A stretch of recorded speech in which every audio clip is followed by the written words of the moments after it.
They said that we were trash. Well, the name is Crass, not Clash. They can stuff their punk credentials, just them that take the cash. They won't change nothing in festival talk. RAR badges in their protest wall. Found the right men standing in a park, objecting to racism, to can in the dark. Black man's got his problems, his way to deal with it. So don't fool yourself up with your white liberal shit. If you care to take a close look at the way things really stand, you'll see we're all just niggas to the rulers of this land. A typical Crass gig would be a big hall with banners everywhere, very dark, a lot of people milling around, drunk punks collapsed at the back, a few skinheads trying to cause trouble, a real air of atmosphere of tension, always on the lookout for trouble starting. Probably a rumour going around that there were 500 National Front skinheads coming to beat the shit out of us, so just waiting for the doors to burst open. And then getting on stage and being spat on and sometimes things thrown at you, but just like real sort of tension. Not for me, matching flaws, sweeping up from not your fault. Not for me, so that rocks, just the point in any case. People lost me, my side do. Such them, I'm winning you. You're a bunch of dust on me, a written dust on society. Standing on, I'm jumping on it, but I'm gonna shit about anything. Like a fly, silly wolf, all they are singing fools. You give us conscious money. I think what Crass was trying to do, but it had to do it in an orderly way, was to say that it is possible. You know, it's possible to exist outside of the framework. G and myself have really fought hard to sort of understand what it means, rather than just sort of falling into sort of conventional ways of dealing with it. We've maintained the open door policy, we've maintained, you know, trying to expand and extend that and incorporate anyone in the same way as Crass incorporated anyone.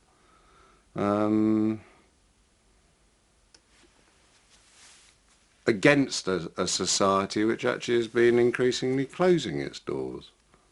You know, I think that, you know, from the 70s, which was really our sort of era in a way, you know, the sort of liberationist era, you know, the fight's got harder and harder and harder.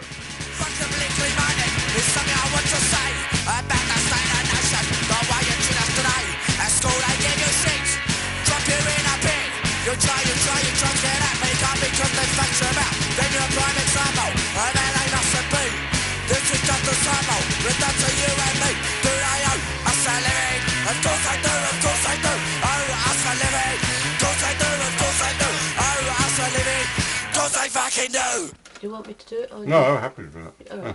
You're up for it. What was he playing in then?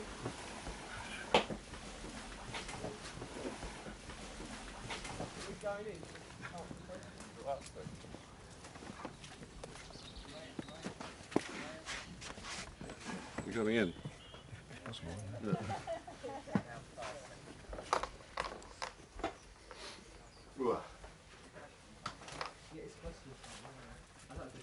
It might be an idea to see. Oh no, are we going to have the big fire tonight? That's where the permitting. Yeah, we can get the thing to start. It wasn't big enough for it, kind of dries it. So did anyone come up with any sort of interesting, or does anyone want to ask anything about the house or how it's run or what you've seen or not seen or anything? Or? I'm quite interested in the Crass agenda and how that's evolved. I was speaking to Ron earlier about it and wanting to find out about it. When I opened the doors up here, which was 40 years ago, whatever it was very much with the idea of being a creative centre. I mean, we were always organic because it's more sensible and it's cheaper, but always the prime reason for us being here, and most of the people who've remained as residents here have been artists or writers or filmmakers or musicians. And then in our spare time, effectively, we tend the garden and do all that stuff. And we've done masses of projects, you know, and Crass was the only project that ever became sort of renowned. It was a punk band, very, very political, very much I mean, our major statement was there is no authority but yourself, You know, in other words, life's your responsibility. On the one hand, we're sort of viciously opposed to what then wasn't known as globalization, but we defined as just being rampant capitalism. So on the one hand, we had a very political agenda, but on the other hand, we had a very DIY agenda of basically, well, get a life, sort yourself out, you know. On the one hand, to oppose the material world on every front, and at the same time, you know, offer practical ways of doing it. So on the one hand, we'd be sort of, you know, giving out handouts on how to make petrol bombs or something like that, you know, and at the same time, how to make your own bread. They ask me why I'm made for why I'm bad. They tell me I've got things they never read. They tell me go to church and see the light. 'Cause the good Lord's always right. So what? So what? So what if Jesus died on the cross? So what about a fucker? I don't give a toss. So what if the master walked on the water? Don't see it, try to stop the slaughter. Say I wouldn't have to live from bins if I would go and look confess my sins. Say I shouldn't commit no crime, 'cause Jesus Christ is watching all the time. So what? So what? So what if he's always over my shoulder? Realise the truth as I get older. Get to see what a conner he is, because it's my life, my notice. But I say they're gonna send me away. Say they're gonna make me pay. Yeah, fine. You be good. You stay. You stay. Yeah, I know. You stay. I won't be long. I'd heard about punk rock, but I hadn't seen it or anything. And then I came out of work one day and I noticed a poster for a band called The Clash that were playing at the Colston Hall. So I just went along to see what it was about, and I was just knocked out by it. That for the first time in my life there were a bunch of working class blokes, young men, looking absolutely really frightening, saying the sort of things that I'd always wanted to say, that previously I'd sort of got into David Bowie and things like this and sort of liked it, but it was never that. It was always that superstar thing, and now on the stage with these working class guys coming from the same background I had, saying exactly the things I wanted to say, and I was like, and then when Joe Strummer at the end of it said, if you think you can do better, start your own fucking band, and I was like, that's what I want to do that. So I went to visit Penny Rambo at Dale House. He was living there on his own at the time, and he said, what are you doing? And I said, I'm going to start a band. And he said, I'll play drums for you if you like. So then I said, well, what about other members? And he said, no, let's just have drums and vocals. And that's how it started. I was writing a lot, and then one day Steve turned up. I'd been listening to Patti Smith and some of that sort of stuff. I'd got an old drum kit, and we just started mucking about. As we went on mucking about, other people would turn up and they wanted to muck about as well. And really that's how it was. I mean, we certainly didn't take ourselves seriously, and we certainly didn't expect anyone else to take us seriously. We had no ambition to, well, I had no ambition, Steve might have done, but I certainly had no ambition to do anything, you know, within a sort of consensual, within the construct.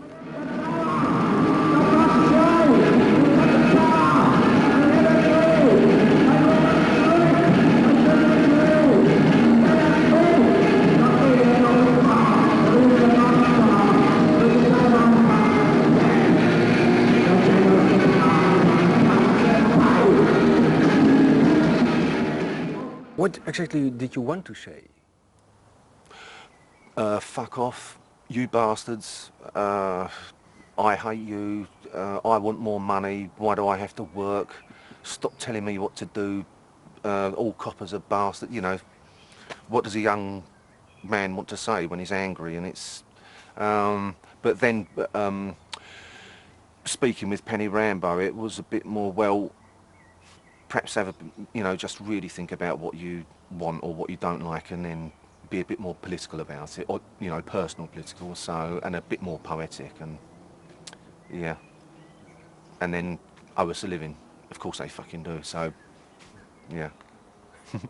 And I still want to say those things anyway. So. Oh, so you didn't change really? No, but the trouble is now I don't know how to say it, you know, and there's me at 48 years old still going, fuck off, I hate you. But it's not quite the same when you've got a boy. I am a product, I am a symbol, I'm endless, I'm blessed, fruitless, I'm lost, games. We'll have a glass of match, don't sing my shit, cause I'm in my, you're in the such, not chatting the inch, you're finding out. This is things I am body, my shirt, I don't know. Everyone walks them, I'm the up and I body wants, I'm a snack on everyone's news, I'm the left and I body wants to touch. Much. I am a sample, I am a scapegoat, my useless, futureless, endless, mindless ideas. Well, let me know when about me is far away. What money are you sticking a job? I've been trying to scam you safe. Now the bad shop, that kind of shop. I don't want your fucking system. I don't want to be on your face. Don't touch up to resist them. I want to be on shots. There was a David Bowie song called Ziggy Stardust, and there's a line in it where he says, Ziggy played guitar, driving us that he was voodoo, the kids was just crass. And crass means grossly stupid and, you know, pathetic, so yeah, it's a good name. At that time, it was fun to be ignorant and stupid. Oh, that's why I chose the name Ignorant for myself, because at that time I was really ignorant about politics. I didn't know what I wanted or what I wanted to do. And people had said to me before, you're an ignorant bastard, Steve Ignorant. Simple as that. Well, Steve was from, you know, really basically quite a poor working class background, and I was from, you know, quite a wealthy upper class or upper middle class background. And generally speaking, I think it is true to say that most bands are made up of, you know, people from the same background, because generally speaking, younger people tend to hang around with people from their own background because it's more comfortable for them. And that did make us different. Well, my sort of middle class, sort of off the street experience, and Steve's working class on the street experience made a very, very interesting combination, I think. Yeah, it's not that I'm right wing or nothing, but, you know, England is the best country in the world. No. I've never seen any difference between sort of bohemian, beatnik, hippie, punk. I mean, they're all one of the same to me. So, I mean, I regard that just as a sort of authenticity, and, you know, or an attempt to achieve some sort of authentic lifestyle.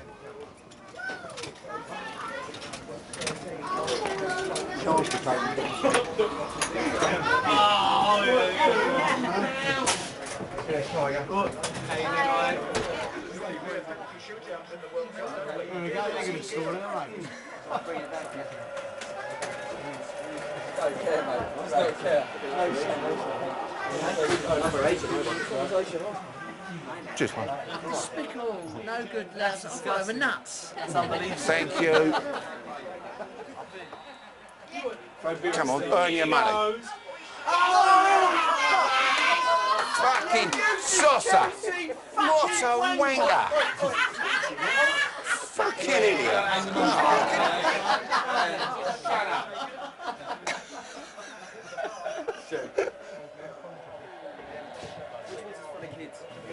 My brother took me to visit Dale House, and at that time I was not a skinhead, but it was the fashion afterwards in England called suede heads.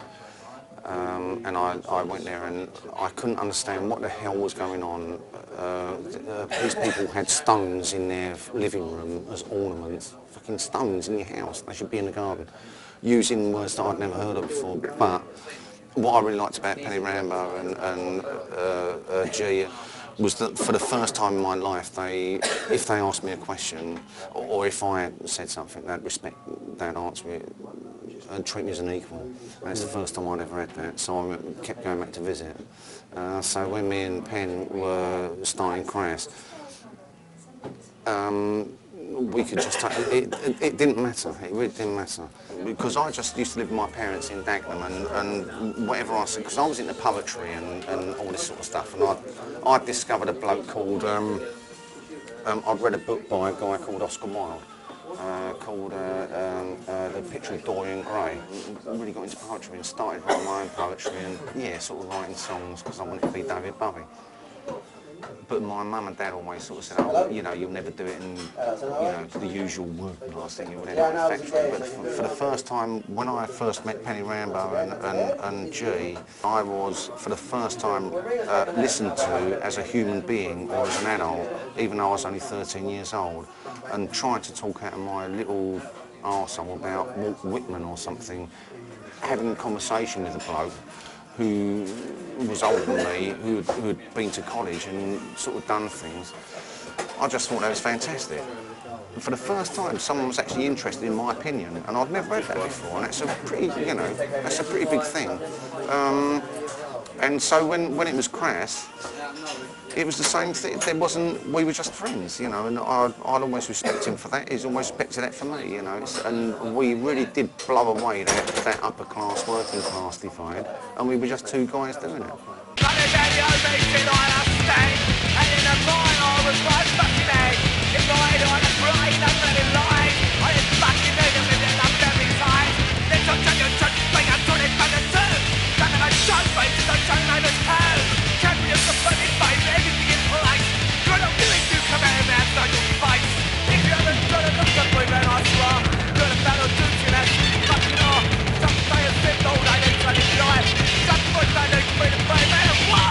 We all lived in the same house.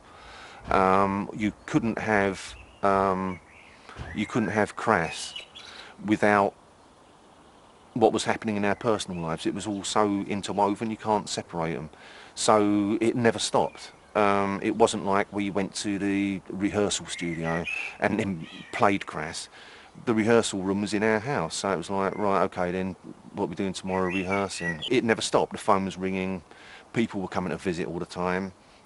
You know, punks coming to camp in the garden and all this kind of, so you never got away from it. And the experience for me was just it never stopped, and it was a lifestyle. A good one. I wouldn't change, you know, I wouldn't change it. We never had rules. For example, if with 15 people living in the same place, if there was washing up to be done, it wasn't, you know, there wasn't a rota and on Wednesday Steve does the washing up. You just did it. And the whole way of living like that was, well, consideration for other people first.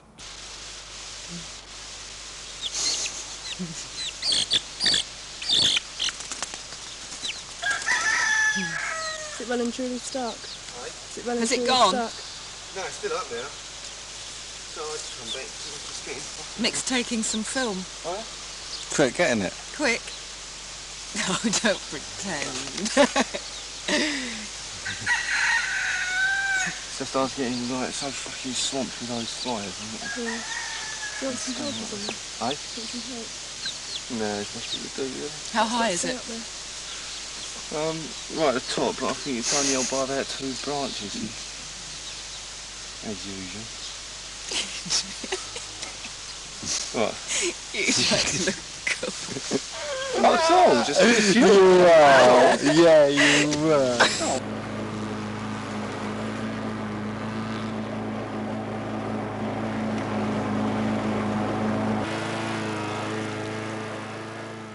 In 1967, I found the place. Well, I'd spent about a year driving round the southeast of England, sort of looking for somewhere. In those days, people, you know, wouldn't have dreamt of moving into somewhere like this. Nowadays, they're very fashionable, very, very valuable.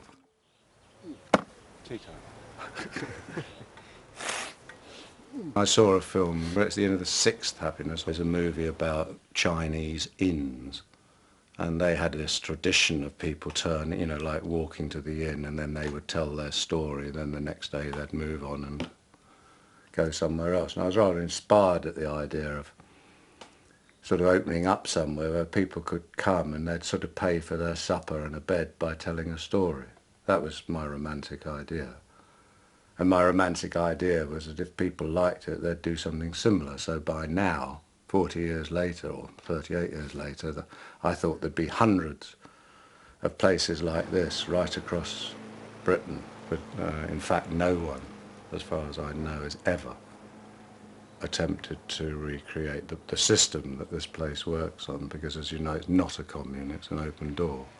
Most communes manage to survive based around some sort of ideology or religion or whatever, and I'm not interested in sort of shared ideologies or religions. And the open door policy, which is the one we have operated on since then, allows people to come and it allows people to go, and it allows conflicts to develop and allows loves to develop, all sorts of things without any condition. It's a very unconditional state of affairs.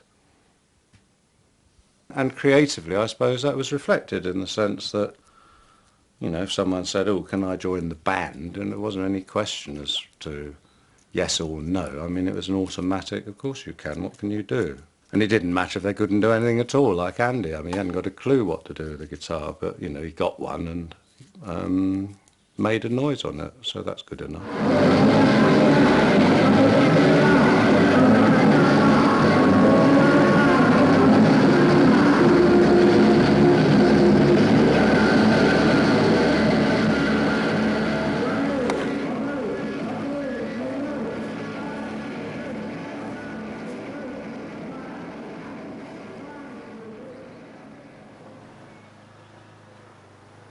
We kind of got very excited about, you know, the punk scene when the first wave of it seemed really exciting. At last, you know, there was a youth culture growing that was saying, well, just fuck off, you know, and all the rest of it. Well, we felt it was, but then it started to sort of sour for us because I suppose the idea of no future was sort of not in our realm. I suppose, you know, we were accused of being old hippies. Well, fine, you know, the old hippies had a dream and we still dream it, you know, and still aim for that, you know, and which is about coming together.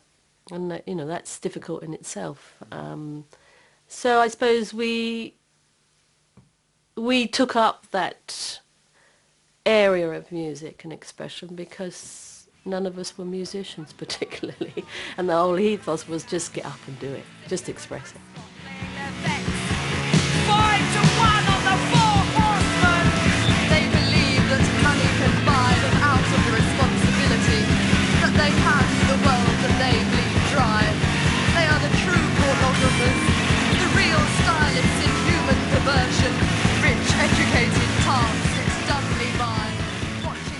I'm not a great stage person, so it suited me with Crass to, you know, do the artwork and film work and anything else I could, you know, write songs. And the artwork was really the covers. Yeah, I mean, it was really the involvement with the whole aesthetic of presentation, really, because I think it's really, really important. It's another language. I mean, and we were all very interested in not only the words, not only the sound, but the presentation and how we could try something very new and try to cut through and find a new language, really. It seems to have been very positive for a lot of people on different levels. I mean, hopefully it didn't, well, I know it didn't come over as dictatorial at all in what we're trying to say. I think obviously came over very angry.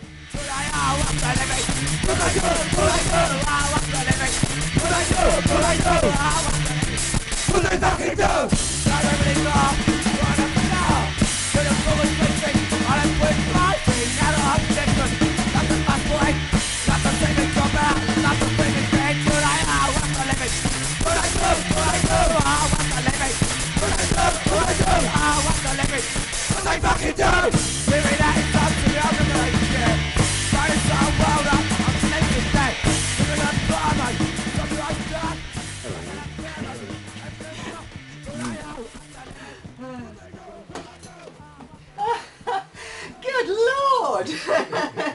Quick, get out of here. Yeah, I'm off. I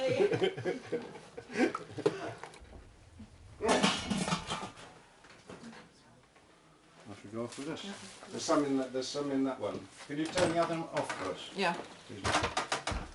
Matthew. Hey! It's Ron!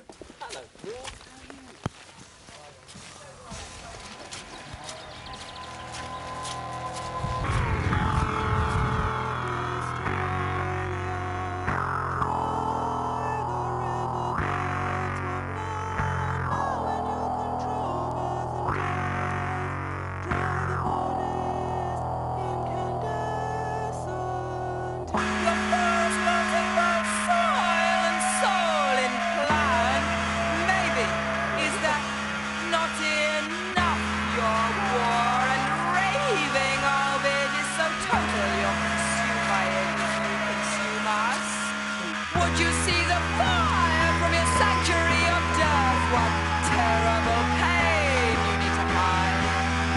In your hatred, you'd seek to destroy the earth. What is it that you have been denied? It will fulfil a lot of the needs we feel for a standard family that would live there. It won't do everything, okay, but as a start, as a way of reducing the impact on needing supermarkets, we thought that was one way we could start. What now? Now you would destroy the earth. Drive riverbeds. What now? Now in your control, birth and death, dry the bodies. What we're doing this weekend, we're running a basic introduction to permaculture weekend. It's looking at just different ways, sustainable living really. It's looking at ways we can grow our food sustainably, build sustainable housing, forestry management, water management, all kinds of aspects of human life really that we can actually do in more sustainable ways than we are currently in our culture at the moment. To absorb it and seal it so that you don't get smells, you know. Lifting the lid. Is it supported by anything then? I mean, that looks a bit precarious, like you could fall. Yeah, I mean, well, you'll get used to it. Yeah. No, I mean, it's all going to be boxed in, and there's going to be a structure. There'll be a surrounding structure. Yeah, that was just a demonstration, honest. Yeah. Hey, you know what I thought? Up there, there's two desks which actually are still as desks. Right. Yeah. Well, we could use one of them because they're double lidded. Look, and that fits. Yeah. As a sort of, so to use the bog, you lift that up. Yeah, that would. And the other totally one enclose. could enclose the grass or whatever, and it would look neat. It would. It's ready made with hinges. We need to. Yeah. Mm. So we've got to have that space, haven't we? Yeah. Well, there was this idea of going and get another spade. Mine! A bit zapperish. Oh, lovely lad. Yeah. I think we should. You can actually see it go down. Shall I drop one? No!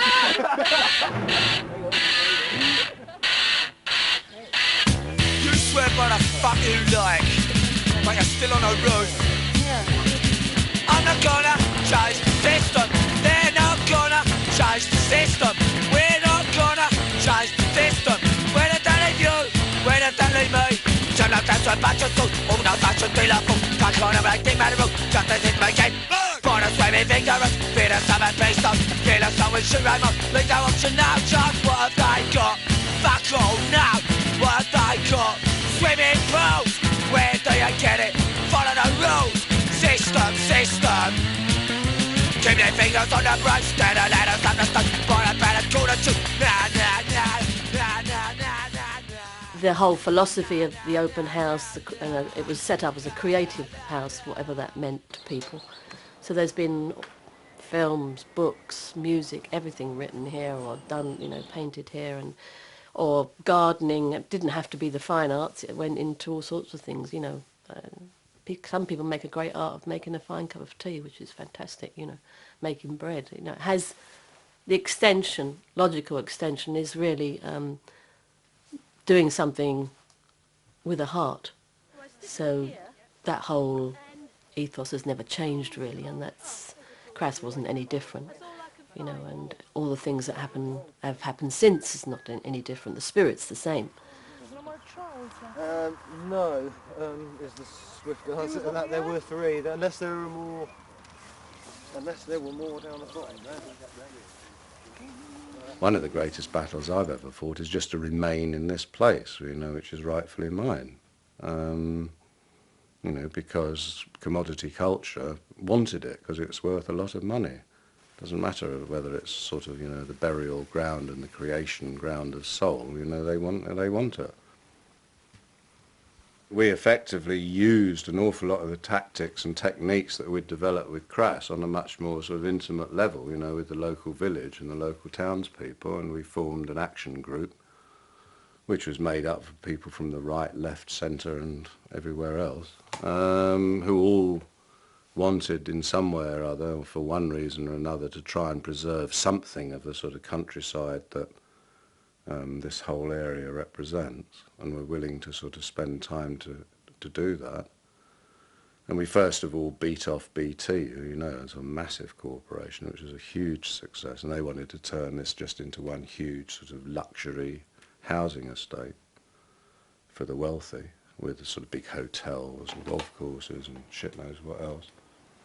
We did buy it on borrowed money from friends, and we still owe half of what we bought the house for, which was 160,000, which is very, very cheap, of course, but and it was very, very cheap because we were in it. I mean, it's not worth an awful lot to people, and people knew they couldn't get us out because we'd already won that case in the courts. I mean, what I want to do, what I hope I'm able to do, is to finish paying off the house and then put it into trust, because that way, you know, maybe in 50 years, there'll still be people like us sitting around talking about nice things.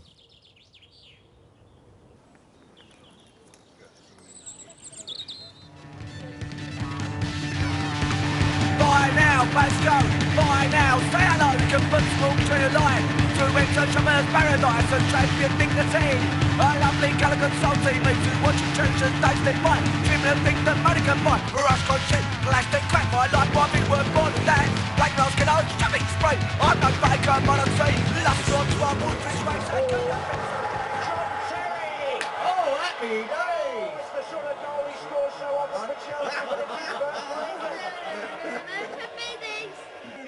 Steve, did you hear that David Beckham was wearing a Crass t-shirt? Yes, I did. Designed by Jean-Paul Gaultier. At that time I didn't really think anything. It was just like, well, that kind of stuff. People have been selling Crass merchandise for like years, and I've not bothered about it, so why should I bother about it now, you know? And I didn't. But it's only recently that since I've had numerous people coming to me and saying loads of Crass stuff is being sold on the internet, and there's a bloody clock with a Crass symbol on it, that you know, or Eve Libertine with the flag from the Feedman 5000 thing. Buy a clock, you can buy, you know, obviously t-shirts, little coasters, tea towels and shit like this, and all of that money is going somewhere, and I don't know where the fucking hell it's going, so I just want to try and stop that. It seemed very ironic that, you know, probably one of the wealthiest non-landed gentry, or well, certainly he must be one of the wealthiest people in this country, was wearing a Crass t-shirt. And then I just forgot about it. I mean, I did sort of think of following it up by maybe doing a t-shirt with him on it, wearing a Crass t-shirt. And I just thought it'd be ironic to produce a t-shirt of him wearing a Crass t-shirt with something like, you know, David supports Crass. And see, you know, how long it would be before their lawyers tried it on with us. At the moment we're being ripped off, and we're not getting paid for it. Well, what we could do is still get ripped off but be paid for it. You know, this is the year 2006 now. It's not 1981 or whatever. The world has changed, and it's. And what do you mean by that? That it's not. In the late 70s and the early 80s, it was possible to live on a dole, and it was possible to not have a job, or you could live without money. Now you can't. It's really fucking difficult. You've got to have money. You've got to. not you've got to have money, I sound like a fucking capitalist, you know, just on about money all the time. And it's not that, it's just the world is different now, and you have to move with it. And I just am so frustrated with the thought that some fucking big company, you know, don't even know who Crass were, but it's the product sells well, so they're fucking selling it and getting the money for it, and we're not getting nothing. Fuck it. Bollocks, that's got to stop. That's just crap.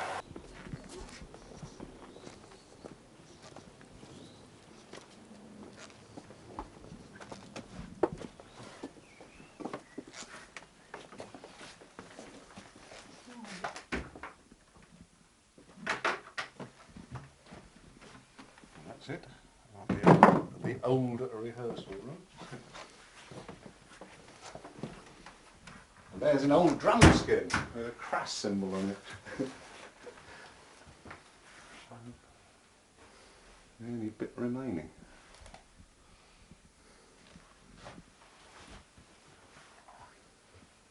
It's been lots of things since then. It used to be completely lined with carpet, and then we had carpet and strips right across the ceiling so that it you know, soundproofed it a bit, because it was pretty bloody noisy in there, as you can imagine. There was 5 of us playing. But, yeah. Look at the mic here. Oh, there we go. Yeah, I told you we lost all the banners, didn't we? In Amsterdam. But one remained, which has to be the right one, really, doesn't it? There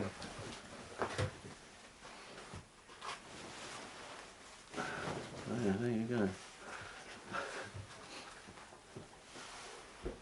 I should be doing "There is no force but yourself," all right? Yeah.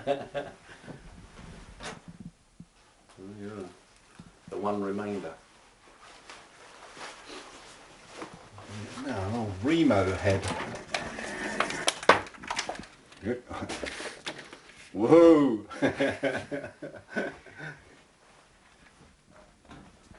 Who invented the cross symbol? There's a guy called Dave King, who was an art student, friend, who lived here.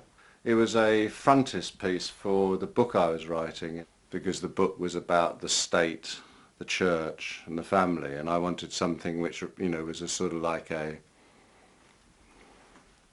the sort of fascism of that control, and that was the symbol, which I think was a very brilliant piece of design. Serpent eating its own tail, basically, destroying itself.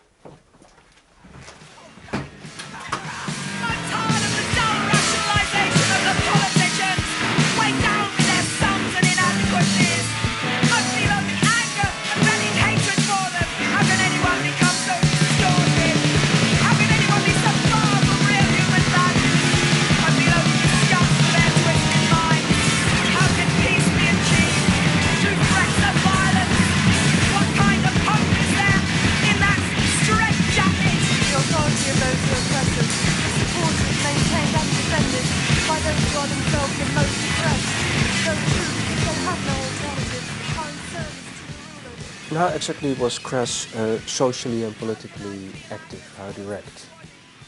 Well, obviously, as an information service, we were very powerful. I mean, it was pre-internet, pre-computers, really.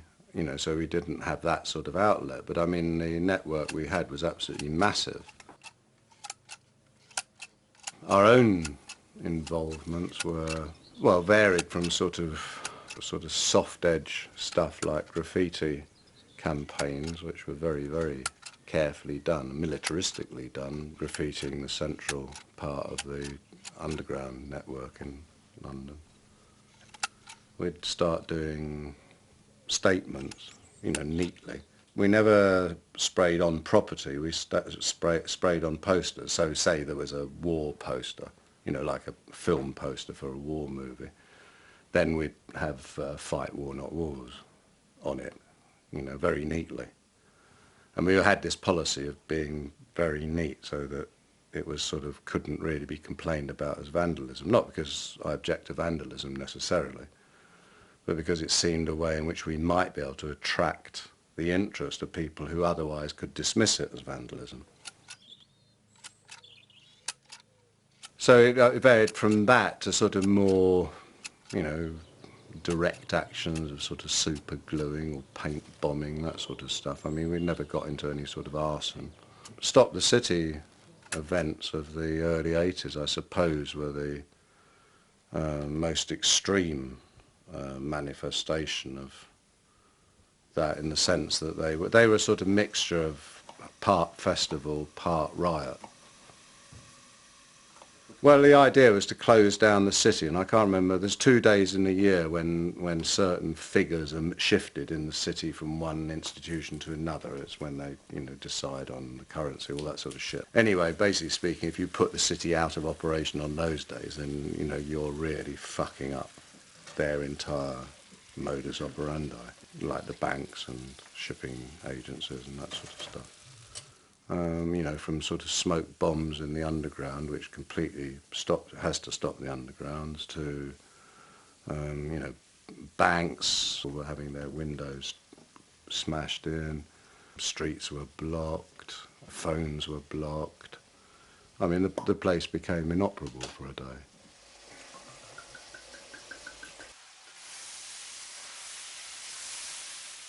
I believe, you know, that it set a pattern. I mean, certainly Reclaim the Streets came out of the Stop the City movement, and, you know, inevitably I think that, and the Stop the City thing actually did spread right across the globe. I mean, it started happening in Australia, America, I don't know whether it happened in Europe at all, but certainly modelled on the London ones. It was repeated in, I know, in Australia and America, you know, and I don't think that Seattle would have happened in the same way. How does it feel? How does it feel to be the mother of 1,000 dead? Your voice makes no concrete from us. How does it feel to be the mother of 1,000 dead? Not now, and she's talking to my dad. Your ancestors gutted the bodies of life. You're the sixth born, then the tenth was worth the sacrifice. You're like persuading people to accept the most people life. You're building right legs too. You started a place of death which you're so proud of made. Your inhumanity stops you from realise the pain that you're inflicting. You determined to create your own. We released a record called How Does It Feel to Be the Mother of 1,000 Dead? And writing for one of the daily newspapers here was a guy who did the music bit in it, or the pop bit. Prick. And his brother was a Conservative politician in Enfield. So he says to his brother, look, what this band called Crass have done, they've written about how does it feel to be the mother, so the politician gets the arsehole, says how outrageous the record is and it's disgusting. Then we found, of course, then there was a circular, a memo passed around the House of Parliament in the Tory party saying on no account must any member of the Conservative Party have anything whatsoever to do with a band known as the name of Crass. The opposition Labour government heard about it. We then started receiving letters of support from the Labour MPs, and then a Labour MP actually mentioned it in the House of Commons at Prime Minister's question time. Has the Prime Minister listened to the latest record? How does it feel to be the mother of 1,000 dead? Thatcher needed something to boost her public faith. She was failing miserably on her agenda, on her internal agenda, and needed something to boost her popularity. I mean, it was very jingoistic, and she did do. How the fucking hell did, Bush managed to, gain credibility through going into Iraq? Well, he has done, despite the fact that and how has Blair remained in power after supporting the invasion of Iraq? But they do because people are essentially jingoistic. Look at a football match. You'll see one tonight and see how jingoistic. I mean, it doesn't matter whether it's guns or footballs, you know. When the men are out, they're out, aren't they? It's very difficult, you know, for a country in a state of war to actually dare to say, I object, you know, because, I mean, we were accused of being traitors, you know, both in the national media and by people down in pubs and that sort of shit.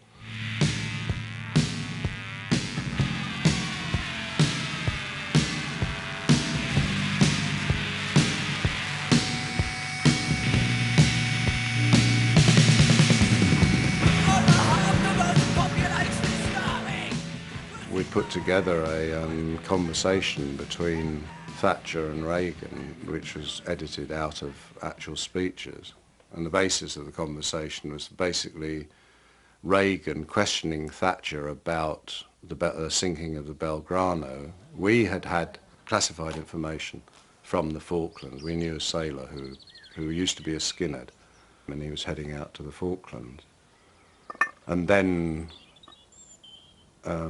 he contacted us somehow or other as he was returning and just spewed out all this information about the sinking of the Belgrano and the sinking of the Sheffield. The sinking of the Sheffield was something that still hasn't really come to light. I think it was 4 ships. It was one of the big flagships that actually Prince Andrew or Prince Edward, but one of the royal sons was on board. So obviously they had to ensure that that wasn't going to get whacked. The naval response was to order that 3 of the 4 ships should send up flak, you know, which is silver foil, which diverts missiles. Yeah. And the other one wasn't informed, the Sheffield. So it guaranteed that when the missiles arrived, they would go for the one which wasn't protected by a foil shield, which it did. So the Sheffield was sunk. And the men knew that, you know, and there was almost a mutiny, which is why the boats took so long coming back, because they had to sort that out.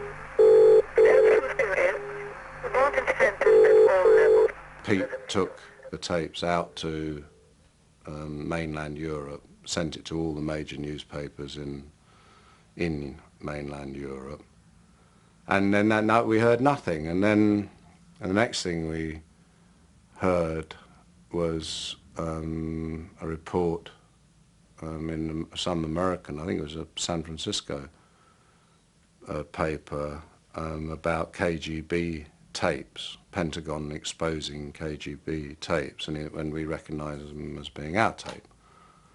You know, and then it became a really big story in the American press about, you know, KGB, these are the methods used, you know, to what will lead to the Third World War. And anyway, this guy rang up, this reporter, and said, do you know anything about these tapes? And I picked up the phone and I said, no, I don't know what you're talking about. He said, well, I think you do, and I want to come out and talk to you about it. So I said, well, look, if we were to admit it, would you be prepared to print all the information that's given on the tapes about the Sheffield and the Belgrano? And he said, yes, I could do that. And they did do it, you know, so we managed to get, you know, this sort of really, you know, top secret classified information about the Belgrano and the Sheffield into the national, you know, the good quality press. It had no effect at all whatsoever, except this sort of huge interest in us all of a sudden. And, you know, and at that point the KGB actually did get in touch with us, under the guise of being a literary magazine, and invited us up to their offices in West London, you know, which was obviously a complete sham. And it quite obviously was KGB, and basically they were seeing whether we were worth recruiting. And from that point on, it just became fucking stupid, because we were no longer commentators and activists. You know, we'd become sort of experts or something or other. Certainly we became desirables to the secret services and that sort of rubbish. And it started feeling really dangerous, to be honest. Pacify, classify, keep in line, you're doing fine. Lost your voice? There ain't no choice. Play the game, silent and tight, with a passive observer. Sit back and look at the world they destroy and the peace that they took. Ask no questions, hear no lies, and you'll be living in the comfort of a false paradise. Got a best observer, it's a match for you. You're already dead, you're already dead. The right to don't want to know your God. You're already dead, you're already dead. The road to the edge of losing its justice to have friends to make the connection. Stumble in the system, then your protection. You're already dead, you're already dead.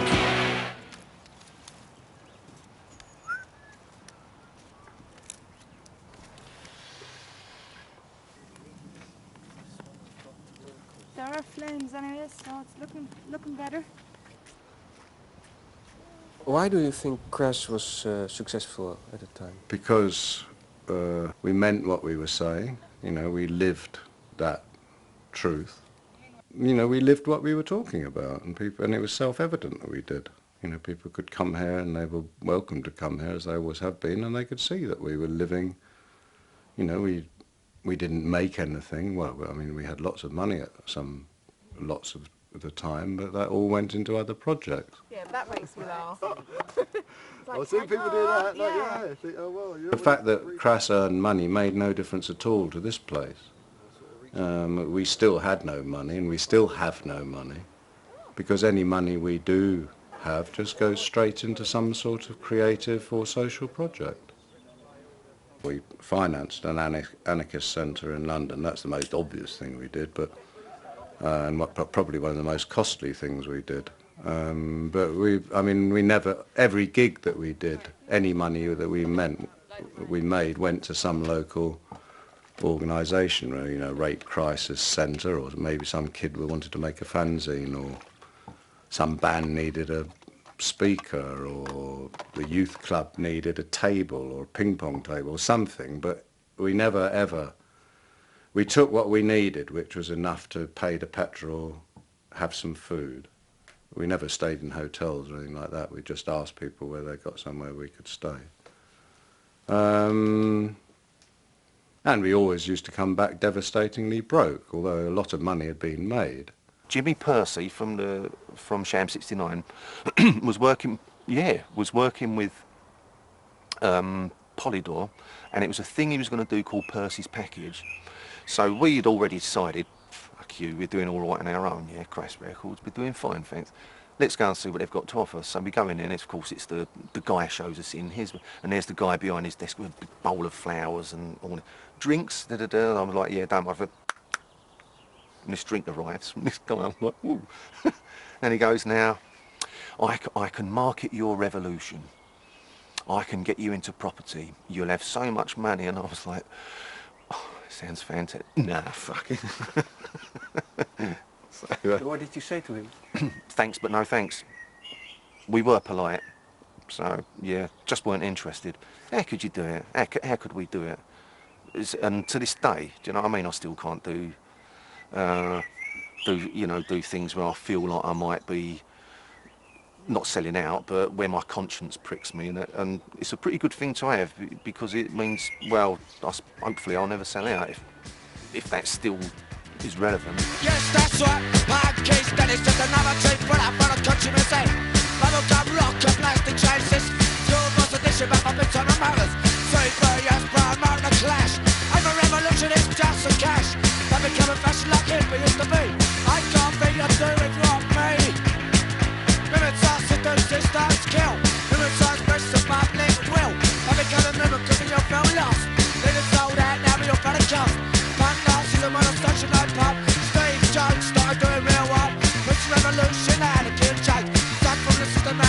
now.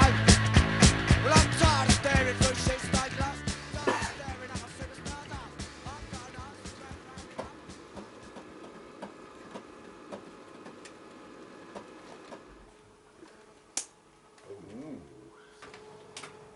Oh, that's beautiful.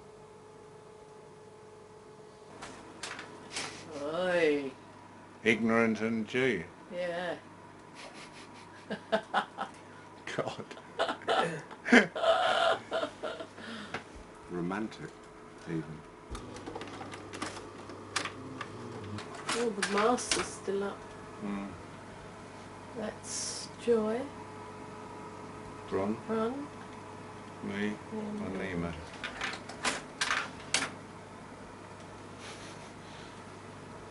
That doesn't seem so long ago. That. Strange, isn't it? Doesn't look like you at all. It doesn't, does it? No. Really weird. How did Crass end?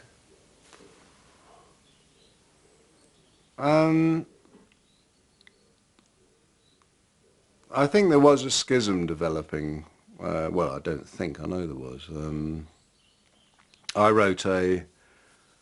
We did a tour in 83, I think it was, and I wrote a article questioning the honesty of pacifism, in the sense that it's very easy to preach it, but can you follow it through?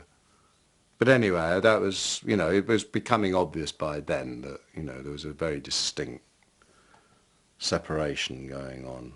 And it wasn't just sort of the pacifist activist thing, it was the security, not security thing, or the sort of spiritual materialist thing, all sorts of different things, you know, there were schisms appearing. And so there's that. I mean, that's a simple thing, but it's quite an important thing, because some of the people were obviously sort of, well, they were sort of looking at it as a livelihood. Well, I don't get that. I don't understand livelihood. You know, I understand life, but I don't understand livelihood. You know, I think it's a sort of absurdity. We're not prostitutes. I'm not a prostitute. I was actually quite ill, physically ill. I kind of wore myself out because for me it was continual. You know, the band kind of rehearsed and did the gigs, and you know, I would be there doing the films and operating a lot of the stuff. But when I got back, I would have to start a new cover. So it was quite an intense kind of 8-9 years. You know, when we stopped, we knew we were going to stop then anyway. We'd always said 1984. So when Andy left, I think 83 or beginning of 84, we knew that was a natural ending anyway. So there was no way we would replace him. He just wanted to get back to what he really wanted to do, was painting and stuff. And he, I think he was worn. I think everybody was worn out, quite honestly. You know, and also, you know, the whole way we'd been put on a pedestal, you know, and the way people were waiting for Crass to, what should we do next, you know, and that wasn't what we were there for. You know, it was to empower people, not to empower people to say, well, what do we do now? You know, where do we go next? You know, that wasn't our role. You know, we were just trying to share maybe an insight that we felt we had and experiences that we'd had. In the very beginning, 1984 was the cut-off time anyway. If we couldn't say what we wanted to say in that time, then there was no point in going on. So Then it would be an institution. yeah, exactly, and that's what it was becoming, and we weren't interested in it. You know, 7 years away from your own being is a long time. And we all were. Is that what it felt like? Yeah, yeah. I mean, we were living we were living we were living a theatre, you know, for day and night. You know, I remember once making love with Eve and thinking, oh, I'm making love to Eve Libertine. I'm not making love to Bron Jones, who's my girlfriend. You know, I'm making love to a sort of idea. You know, that sort of thing. And you sort of realise that actually, in 7 years, you can become quite an idea of yourself, and not yourself, because you've forgotten who yourself was. Because every day, every fucking moment, you know, it's either in the studio, writing a song, doing an interview, being this, being that. You know, you didn't have time to to know who you were. And that's why it was so painful for us when the band stopped, because suddenly, you know, you'd be sitting at breakfast and there'd be someone sitting the other and you'd think, well, who the fuck are you? Because we hadn't got the common connection anymore. I am alone. I don't know about you. And I am the moment. And I am the grace. And this is my time. And this is my place. I won't accept no sorry apology. No pale reflection of possibility. There is no force but my own.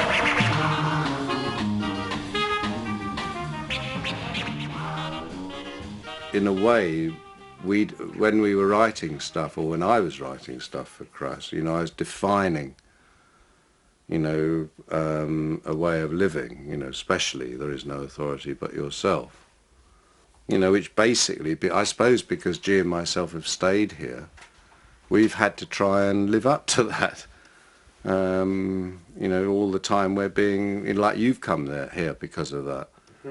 You know, basically to see if we were doing it. You know, well, that's true, isn't it, in a way? You know, to what extent did that dream work?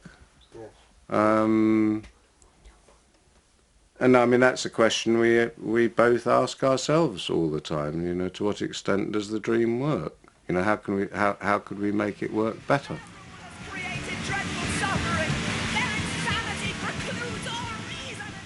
Commodity culture is, you know, has got such a stranglehold, you know, and seems to be an increasing stranglehold that, you know, the pockets of resistance, you know, might be becoming very isolated. Where are the angry young men and women of today that are actually saying, apart from little band, you might see a punk rock band in a pub somewhere, but where are these people in the establishment? Or in the established, you know, pop world or the music industry who was saying, this is fucking wrong, fuck you, stand up and, you know, what happened to that voice? It's all sort of gone.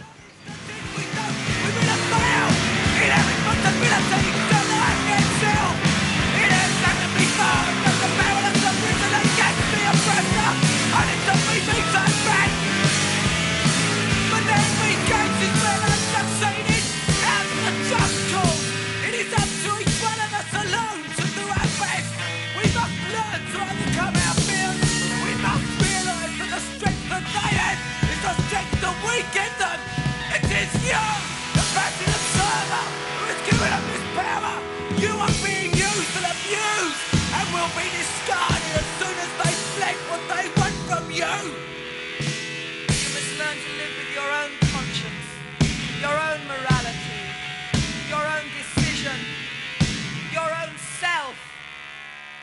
You alone can do it. There is no authority but yourself.